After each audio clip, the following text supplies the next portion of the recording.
Hallo daar en welkom by les 12 in die reeks om te leer programmeer in Scratch. Vandag gaan jy berekenings doen en die antwoorde met if-blokke vergelyk.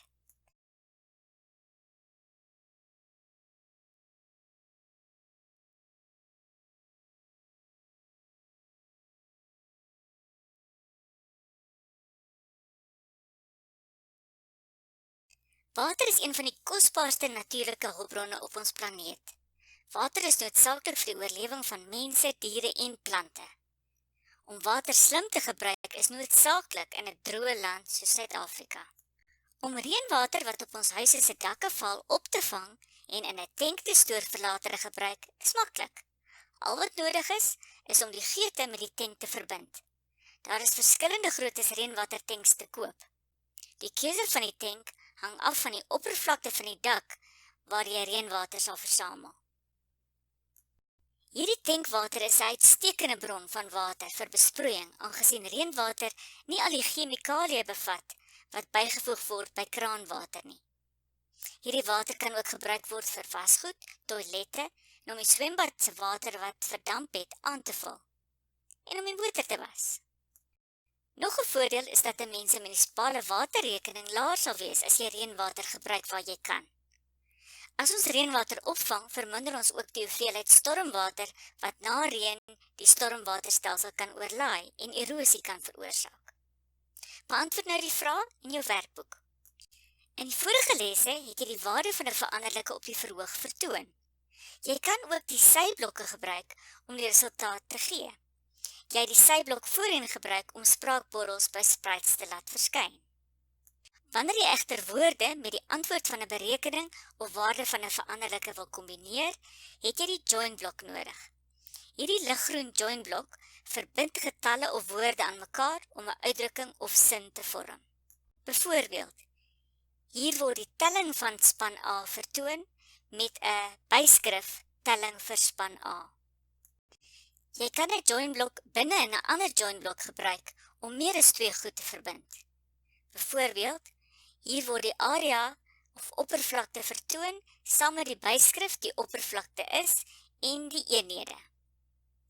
Sê nou jou program moet verskillende dinge doen afhangende van sekere toetse of voorwaardes. Die liggroen blokke met die skerp punte uit die operatorsgroep word as voorwaardes gebruik. Hierdie liggroen blok toets of die eerste waarde gelyk is aan die tweede waarde. Hierdie blok word as 'n voorwaarde gebruik wat waar of vals kan wees. Hierdie liggroen blok toets of die eerste waarde kleiner as die tweede waarde is. Hierdie blok word as 'n voorwaarde gebruik wat waar of vals kan wees. En hierdie liggroen blok toets of die eerste waarde groter as die tweede waarde is en word ook as 'n voorwaarde gebruik wat waar of vals kan wees. Die oranje if-blokke word saam met die liggroen voorwaardeblokke gebruik. Hierdie oranje blok toets die voorwaarde en voer die blokke binne in die C-ruimte uit slegs as die voorwaarde waar is. Byvoorbeeld, as jy 80% of meer vir 'n toets kry, vertoon die woord onderskeiding. Skep 'n veranderlike met die naam persentasie vir die toets. Gebruik 'n asblok om die toetspunt in te lees en te stoor. Haak dan 'n if-blok aan die asblok en die set-blok en trek die groter as voorwaardeblok in die if-blok se opening in. Trek dan die veranderlike se waarde in die eerste opening van die voorwaardeblok en tik die waarde in die tweede opening in. Trek 'n syblok in die if-blok in. As jy 79% of minder het, gebeur niks nie. As jy 80 of meer het, sê die sprite onderskeiding. Hierdie oranje blok toets die voorwaarde en voer die blokke binne in die eerste C-ruimte uit slegs as die voorwaarde waar is en voer die blokke in die tweede C-ruimte uit as die voorwaarde vals is. As daar 'n vanselfsprekende alternatief is, kan jy hierdie if-then-else blok gebruik. Byvoorbeeld, as jy 50% of meer vir 'n toets kry, slaag jy, anders stryp jy. Hierdie voorbeeld gebruik so if-then-else. Want as die voorwaarde nie waar is nie, is daar net een alternatief. As daar meer as twee opsies is, soos wen, verloor en gelykop, kan jy die if-then-else blok binne in die else gedeelte van 'n ander if-then-else blok gebruik. In hierdie voorbeeld word dit gedoen. As die eerste voorwaarde waar is, span A het meer punte as span B, word die else gedeelte glad nie uitgevoer nie. As die eerste voorwaarde vals is, word die tweede voorwaarde getoets. Hier is vandag se opdrag. Skep 'n program in Scratch wat die radius en hoogte van tank A en tank B in sentimeter sal vra wanneer die groen vlag geklik word. Bereken dan die volume van die twee tanks in kubieke sentimeters. Vertoon die volume van die tanks in die formaat.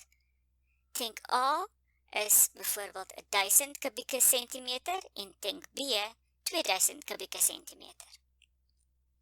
Vergelyk die volume van die twee tanks en vertoon 'n boodskap wat sê watter tank is die grootste en hoeveel liter dit kan hou. Gebruik 'n agtergrond met twee tanks wat jy self geteken het en stuur die program weer as jy klaar is. Hier is 'n voorbeeld van hoe jou program dalk kan lyk en werk.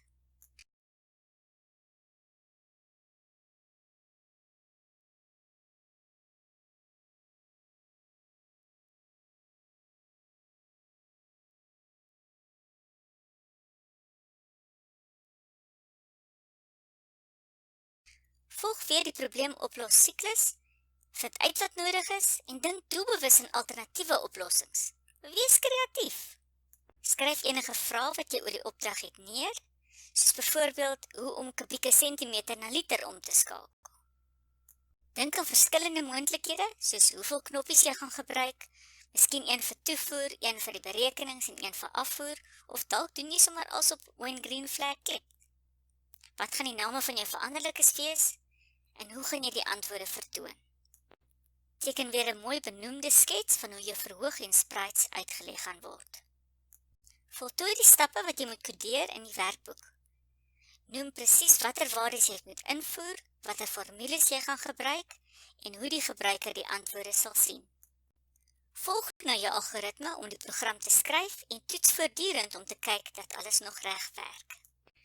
Onthou jy nog dat Eduardo de Bono die boek geskryf het oor die 6 thinking hats, wat ons help om uit verskillende oogpunte te reflekteer oor wat ons geleer het? Gebruik weer hierdie metode om na te dink oor hierdie les. In die volgende les gaan jy 'n sprite programmeer om 'n lyn te volg.